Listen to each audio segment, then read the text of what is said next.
You're listening to Best Forevers, a podcast for kindred spirits, a podcast that encourages you to love more on your friends and to further consider the issues that plague friendships.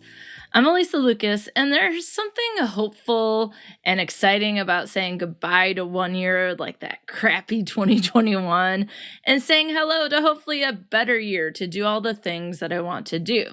So 2022, come in, sit down, be quiet, and don't try any funny business.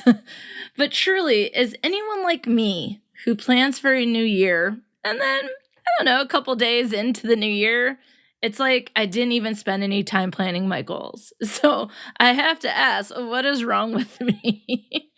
Okay, so I'm a reflective person, and so I think I'm always waiting for January 1st or an end of a semester or for a Monday. And honestly, if I want to make a change, I should be able to do it at any time, right? Right, I should, but that's not what I usually do. I should be able to, but I feel like I'd get more done if I had a friend to help. So today we're going to talk about accountability buddies. And what a perfect time to talk about these buddies, because as the pandemic rages on, life feels so hard, and we could all probably use a little bit of extra help from our friends. But also because I see friends being these buddies every single day without any formal discussion whatsoever. I feel like it's important to talk about how to find such a buddy or how you can be that buddy for your friends every single day. So what are accountability buddies? I'm sure we're familiar, but I like some of the sources that I found, and certainly you can find all of the sources in show notes. But in a New York Times article from January 2021 by Tara Parker Pope, she talks about when wanting to make positive changes, you do have to hold yourself accountable, which may be one of the reasons why nothing ever changes is it's hard to hold ourselves accountable, right? And so maybe we need that outside person, we need that friend to help us.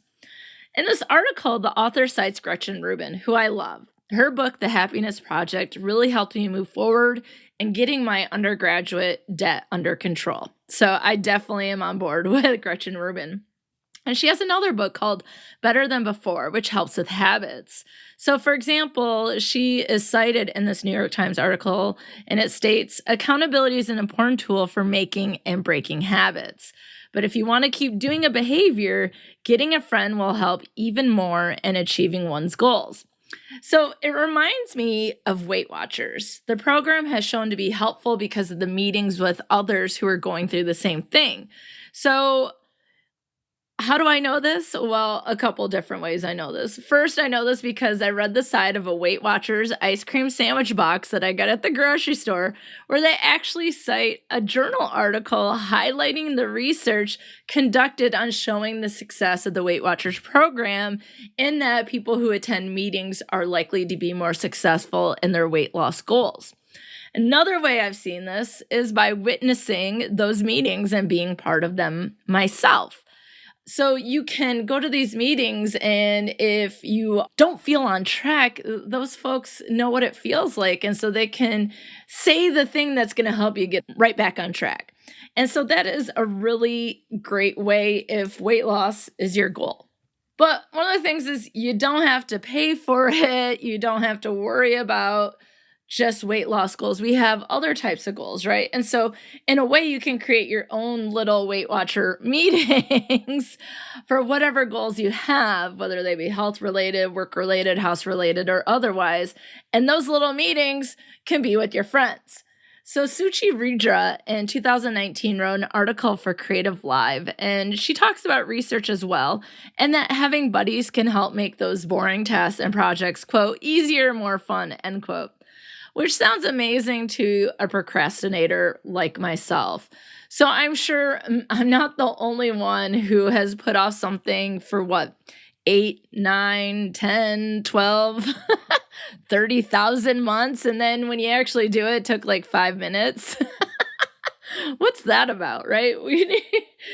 Sometimes we just need a reminder to do it, or a reminder that it's not going to be that hard, or a way to make it a little bit more fun so we can get it off our plate and focus more on the other things that we want to get done. Even more in this Creative Live article, I like this part. Quote, having an accountability buddy is like having a partner in crime, and it's a surprisingly powerful method that can help you become incredibly productive and follow through on projects you've been postponing, end quote. Love having partners in crimes. Like, let's solve the mystery of why it's taken me so long to organize my cupboards in the kitchen. Or let's really look at the facts related to why I don't have this other project done that I want to be doing, and that is creating a mini Game of Thrones throne for my cat Rooney. Why haven't I started that? Right? Putting things off. I need a partner in crime to really help me be like, let's do this thing. Let's get Rooney on the Iron Throne where she belongs, right? So if that's not reason enough to find an accountability buddy, the Women Blazing Trails webpage offers a whole lot of benefits for having that partner in crime, including, I love this direct quote, they make you do shit. Yes, they do. I love that. Sometimes I'm not as hard on myself as a friend might be. And I don't mean that they're negative or tough on me. It means I treat myself with kid gloves. Or it's like, do I want to do this task? Or do I want to lay on the couch and watch another season of Grey's Anatomy? Spoiler alert, we watch Grey's Anatomy. So some other benefits. They can check on you daily to make sure you do your work. Just check in, see how things are going. They can offer resources and other tools that you might not even be aware of. You don't know that they exist. And so, for example, I found this app to help me focus, and it's called Forest, and you can grow trees. You know, you put in how much time you need to focus and stay off your phone. And then at the end of, say, that hour of me working on this project, I will have grown a tree. And the reason why it works for me is because I don't want to kill even a fake tree on my phone app. But then when I posted about it on Instagram, I had several people ask me, well, what is this app? I didn't even know this existed. And there's probably lots of different apps that can help us focus. But the idea is that we all might know a little something, and we can all share that little something with someone else. So back to their list. I also love this as someone who was a cheerleader in high school, that accountability buddies can encourage you and cheer you on. So I just started watching season 2 of the doc on Netflix called Cheer, about a competitive cheer team in Texas. And they have mat talk, where it's like those who are on the mat doing the routine, it's really hard, and they only have a certain amount of time for that routine, and going full out is absolutely exhausting. And so the people who are not on the mat are doing whatever they can to hype up those people and help them get through that tough time. And so I love that. Okay, for them, it might be through practice or the 2.5 minute routine. I don't remember how long it is, but that seems like a long time to go full on out in a cheerleading routine with stunts and all that kind of good stuff. And so having someone who can be like, you can do it, you got this, and make you feel more confident in your own abilities because they believe in you, it's awesome, right? And so then they can also help you track goals, right? Like, so I'm not very good at tracking things, but when I was talking about some of the things that I wanted to do over this past summer, my friend was like, well, we can set this up. And she had sort of like an Excel sheet, like done in like 10 seconds. And I was like, oh my God, that's what Excel is for. No, apparently Excel is for a lot of things that I didn't know about. But it can help you track. And you know what it can also help you track is other apps as well. So one thing that I have a goal of is certainly drinking more water than the pop and caffeine and all that I drink. And so again, I need some external sort of push or shove. And so there is an app that I found, and it keeps track of the water I drink, and it's called Water Llama. And so it has an outline of a llama and so many different animals, and it tells you like how much water you've had, how much sparkling water, diet pop, black tea. Those are the main things I drink. And so then I have goals each day for a certain percentage of hydration, and it tells me like, hey, you haven't tracked yet. And you know what? When people are in bad moods, it's probably because they're dehydrated. And I'm like, oh, dang, hit me with the hard facts. Reminding me that I need to fill up my llama with some water. so that I can, and then also not kill my tree, right? I really like the apps that make you feel bad if you don't do it. And even more, I've been working on learning Spanish. So I've been using Duolingo, and I get notifications as well. And what I really love about Duolingo and the Water Llama is having a streak. Like, how many days in a row can I practice my Spanish? Well, right now I'm at 38 days, and my next milestone is 50. So let's do this thing, right? There's things out there. And although I'm talking about apps, this is also something that we can do for each other and help each other out. And one of the ways is certainly sharing those tools and keeping track of those goals. But another thing you should keep track of are those victories. So when I hit the 50-day milestone on Duolingo, I'll probably be posting on the socials like, check me out on my 50-day streak, woo! And then if you ask me, how's your streak on Water Llama, I would probably say, mind your business. We're doing our best.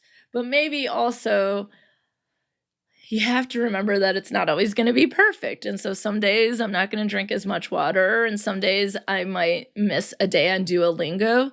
But one of the things is having buddies or friends that know sort of what you're working on and that you're learning Spanish, or you want to drink more water, or you're trying to finish a project, you're trying to create an iron throne out of cardboard, you're trying to find a new job, whatever it might be, then they can help you notice when there's improvement or notice that you've hit a milestone, and then let's celebrate it, because those rewards can also help us keep going. And isn't it really sort of, it's just something that I think we enjoy as people, is not only being able to celebrate things, but to share that celebration with the people that we care about and who we love. And so accountability buddies can help you with those victories. And then certainly they can help you when you're having a bad day. So a benefit of a buddy is popping up at work and saying, hey, I know it's not going well today, but like, you got this. Let's try again tomorrow. Or sending you a funny meme about being dehydrated via email. Like, there's lots of ways that we can do what we do as friends every single day to help people out. And so here's why this has been on my mind lately. Okay, so the first thing is the changeover between 2021 and 2022. I always feel like I spend a lot of time planning and thinking about what I want to change, positive changes in my life, thinking about goals I have for the next year, all the things I want to do, and then say, I don't know, 14 days later, January 14th-ish, it's like I didn't do any planning at all because I haven't worked towards those goals at all. And it's like, okay, that's it. I give up. And maybe I'm just not good at follow through, or maybe I don't have measures in place to help me, or maybe I don't even realize what I need to help me make these things happen. And maybe that's why so many people do end up stopping the work on their resolutions. Now, I've gotten rid of doing resolutions some time ago, and instead the last few years I focus more on coming up with a word of the year, so I can just sort of think about what my life would be like if I just looked at it and lived it through a particular lens. So as I record this, I can look up on my wall in my office at home, and I have a painting from one of my friend's birthdays. We had a little painting party several years ago, and I have the word brave painted. And so that was one of my words, right? Like, okay, as I go forward, I'm going to do things that a brave person would do. So maybe getting outside of my comfort zone. And then another year I had the word thrive, because I just want to enjoy all the things that I'm doing. And many of these were pre-pandemic. And now the word I chose for 2022 is believe. I believe, well, first off, I was immediately thought of the R. Kelly song, I believe I can fly. And we're not going to do that, okay? But the idea is that I can believe in that I can be accountable, that I can hold myself accountable, that I have friends that might hold me accountable, but that also I can hold them accountable by just being a supportive friend.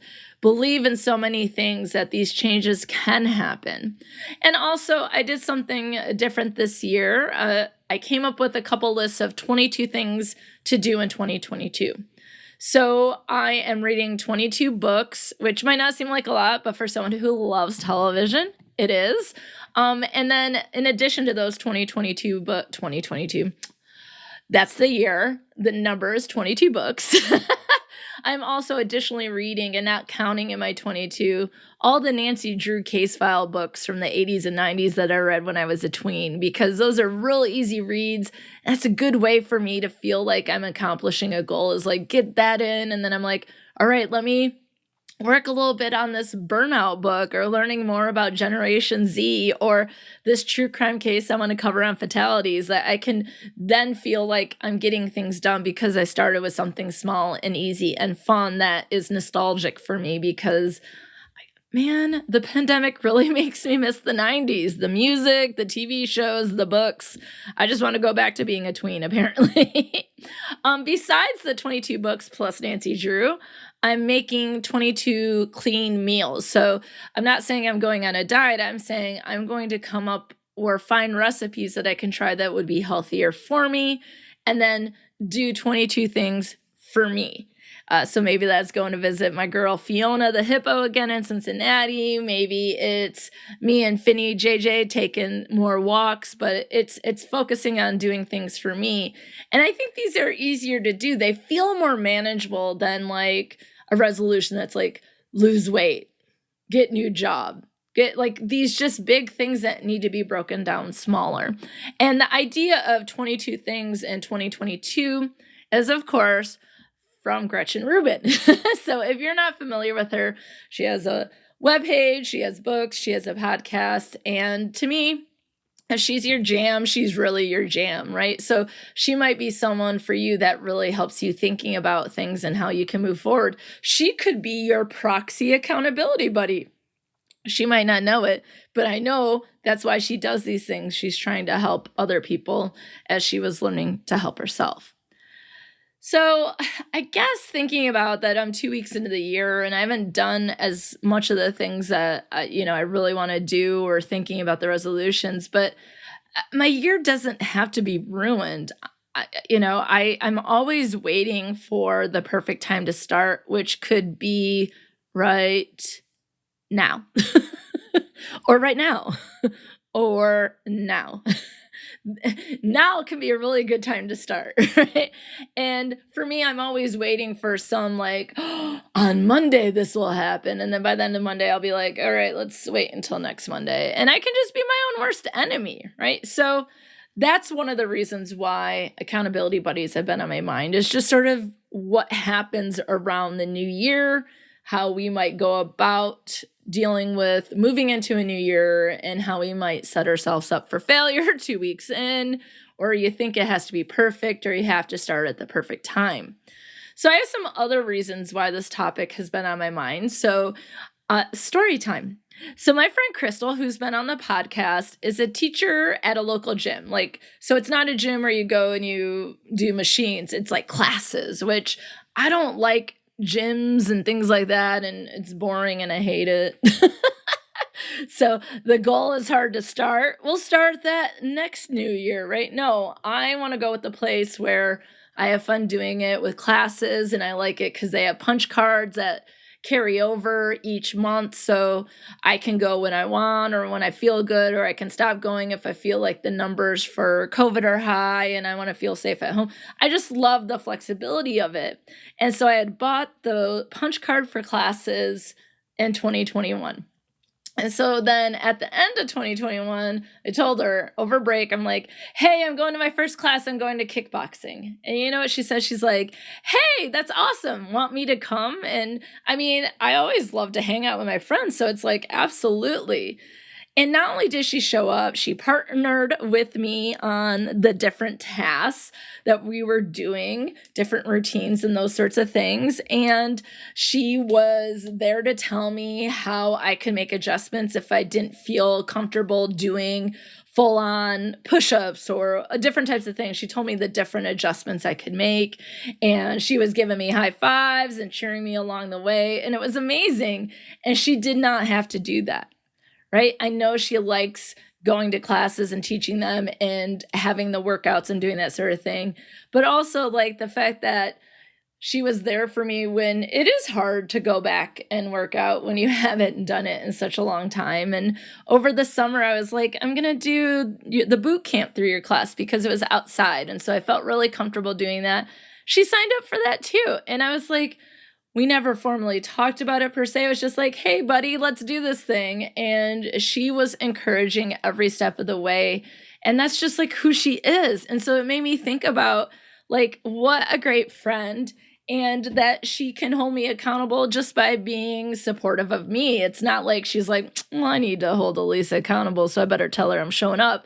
I don't feel that at all. It's like, she's just like, yeah, let's do this. And that's so cool in a friend to have them be like, what are we doing? Let's go do it, and have that support. So another story time, my friend Rachel invited me and some other people to a virtual meeting that we'll have, I guess, once a month. And it's a chance for people, specifically women, to get together and talk about workplace and talk about concerns and just have a space where we can focus our attention and just think about all the struggles we might be having and being able to meet with others that are similar, to share, to vent, to get advice and support. And it's just not only a great way to get help, but that we can also provide help to other people. So here are women supporting women. And all it took was one person going, hey, me and my friend were doing these virtual meetings and it was really helpful to us. And so we want to start like a small group. And would you want to do it? Well, absolutely yes. And so I have to think maybe I can be that person too. Is there something that I want to do or something that I need? Or do I see something that a group of us might need and just say, hey, let's do this. Let's get it started and try it. See if it works. We don't have to stay committed to it if it doesn't work. But if it does, then awesome, right? So final story of story time. My friend Sarah... Oh, bless her heart. She's like, she knows I need to get some things done, some projects and other things, very critical. And she's like, hey, do you want to work on that project on Friday night? We can get, probably Taco Bell. And we can play a little rummy, which she kicks my butt at. And then she'll work on a puzzle, help me with puzzles because she is really great at them and getting them started. And I'm newer to puzzles, and she'll sit there and work on a puzzle while I work on my project. And then she'll just be like, how's it going? And that sort of thing. And it's just, she's there if I need help or I need support, or if I'm feeling bad, or if I have questions, or if I have a problem I don't know how to solve. And that is accountability that I could have never even imagined. And this isn't necessarily something, again, that we have formally talked about. This is just something that has occurred. So first, I think it's important to say that my friends are amazing. And second, these were not actually, as I mentioned, formal discussion. It's not like we all said, like, Crystal, you're going to be my accountability buddy for working out. And Rachel, you'll be accountability buddy for sharing thoughts and ideas work-related. And Sarah, you're going to be my accountability buddy for projects that I have at home. It was just that they reached out and offered support. Maybe they could sense I needed the help, or maybe they're just extremely supportive friends. Either way, it's amazing. And I can see just in a short amount of time the ways that the three of them have really helped me even focus on things differently. And I think that also reminds me that maybe I could step up my game. Am I the same kind of buddy to them as they are to me? And so it does remind me that perhaps one of the qualities of a friend is to automatically be that accountability buddy. Friends are fun and supportive, accepting and non-judgmental. They provide advice, they listen, they're honest with grace and compassion. And maybe that's how we achieve our goals, is that's one of the ways that friendship functions, is that we can make each other better. We can help each other succeed.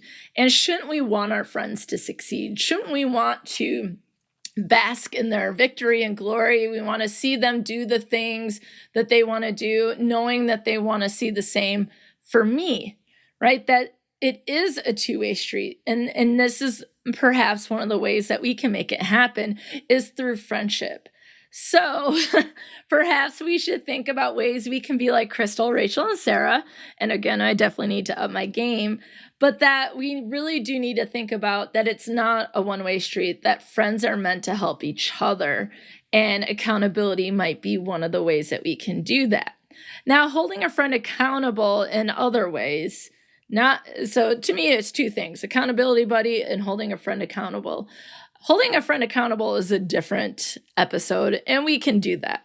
But yes, we are talking about how we can have those accountability buddies. And what I am theorizing is that we already have that built into the qualities of what a friend should be and the function of the relationship. But the second part of it is that we can be more formal about it. So besides behaving in ways of an accountability buddy just because, we can also do a more formal search and request. So there are a few tips in considering how you can go about finding a buddy.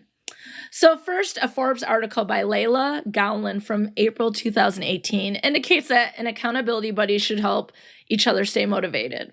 So again, each other, and that's really important. And she outlines 3 steps that can happen without accountability buddies, steps that we can take. So the first thing is creating some sort of action plan.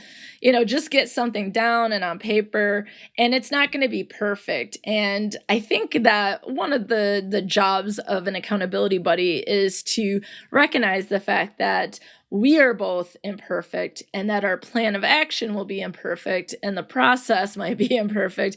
Maybe we're spending too much time trying to be perfect.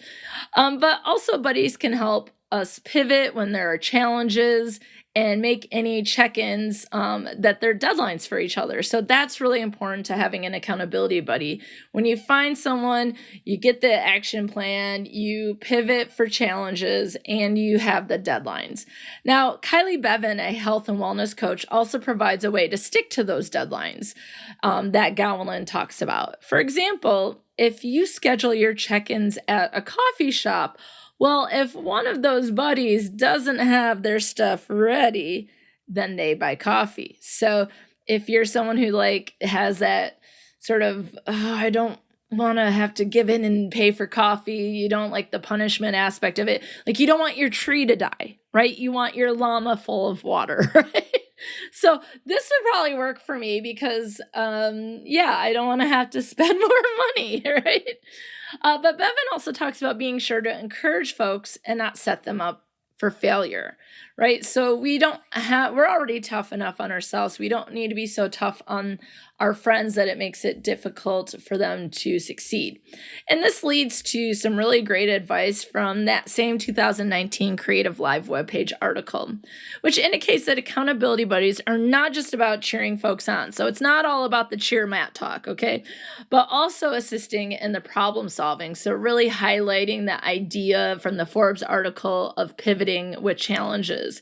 Now, this author states, quote, "You don't have to work on the same goals. You can work on your own and support each other along the way." And I think this is an excellent point in going to look and search for and find accountability buddy, that you don't have to have the same goal of weight loss or job related or home related or self related. It could be, as long as you have goals that you want to achieve, then you can work on those together and have check-ins, but it doesn't need to be the exact same thing. So how do you find a buddy? It's helpful to be like-minded with a buddy, so you can certainly turn to the friends that already exist, because you're likely to be friends with people who are similar to us, right?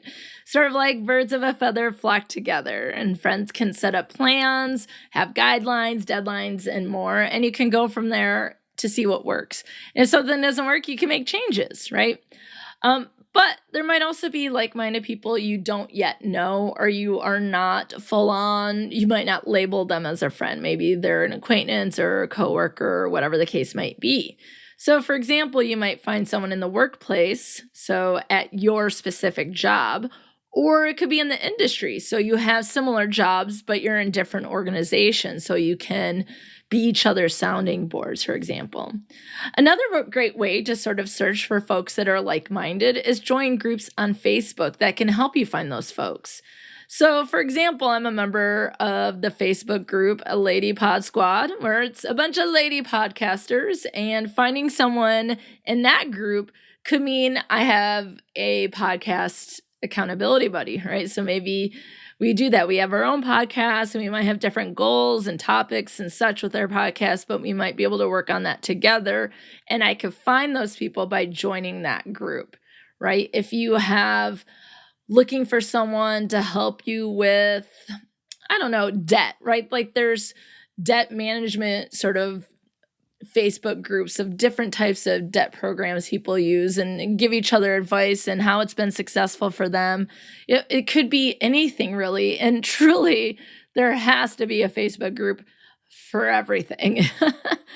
And even like thinking about those of you who might be looking for jobs. So I'm thinking about like college students who will be graduating in May. Well, joining the alumni groups that you'll soon be part of, finding like-minded people on LinkedIn not only might help you achieve the job process goals, you can help network, and that might also help the process. But one of the other things is you can also have several accountability buddies. So maybe it's not just one person. Maybe I have a podcast accountability buddy. I have one for writing, and then I have one just to share an event for the workplace. And so a lot of times people are like, one person can be all, right? Like they're the end all be all of accountability buddies. And it's like, no. If you go back to my stories, they each had a different role. Like Crystal's was related to something that she enjoys very much. And the same case for Rachel and then for Sarah. So you can have different people in your life. But again, if you're going to have those people in your life, what Kelly Bevan says is that there might be some trial and error before you find the right person or people. But a good indicator that you have the right buddy is that it's a two-way street. So this is not a one-sided agreement or arrangement or whatever the case is. So thinking about what my friends have done for me, I need to think of ways that I have already done things for them or that I could continue to do or start to do in the future so that I know that it's more mutual and that we're helping each other. I just don't need all these people helping me and me not doing the same for them, right? It's got to be a two-way street. And hey, if you're not ready for an accountability buddy, you can start with doing it for yourself, right? Water Llama, Forest app. You can find those apps. You can use your calendar. You can add reminders of tasks you're doing or need to do, or keep track of it in a bullet calendar, whatever it is that might work for you to get you started. And then maybe when you feel comfortable or ready for a buddy, then you can do a search either with people that are already friends with you and you're friends with them, or looking for people that might benefit each other in the workplace, right? That you look for an accountability buddy when you're ready for it. So friends, overall, I think what this is all about is that we have goals and dreams, and sometimes they don't happen, or they happen at a real sloth-like snail pace. And maybe it's because we get in our own way. Maybe the pandemic, well, I know it's not a maybe, it is. The pandemic has made it a lot harder, but we can take some steps to help each other, because as research suggests, as all of the articles I've used as sources and from experiences, is that it's going to be more fun. It's going to be easier. You're going to get the things that you hate to do done. You're going to move along and you're going to have that support, and you will do the same for other people. We got to take those steps to help each other, especially right now. So do you have accountability buddies? I would love to hear and share your stories here on Best Forevers in a future episode. So if you would like to guest, or you have a story that you think would be great to share, maybe mistakes to avoid or the best ways to go about having an accountability buddy, love to hear all your experiences. So feel free to message me at friendswithalysa@gmail.com. Subject line, accountability buddies. And until next time, friends, can you help a friend work out or do a project while you do a puzzle? Because without our friends, who would we be? Thanks for listening to Best Forevers. If you like what you hear, be sure to subscribe, rate, review, and of course, share with a friend. Please be sure to follow Best Forevers on Facebook, Twitter, and Instagram at Best Forevers Pod, and I'm at Dr. Alysa Lucas on Twitter. You can always find the podcast webpage for more information at bestforeverspod.com, and share your stories of friendship by emailing me at bestforeverspod@gmail.com. And if you'd like to support the movement to love on our friends more, check out the podcast on patreon.com/bestforeverspod. Now, friends, check out this recommended podcast that you must get in your ear holes immediately.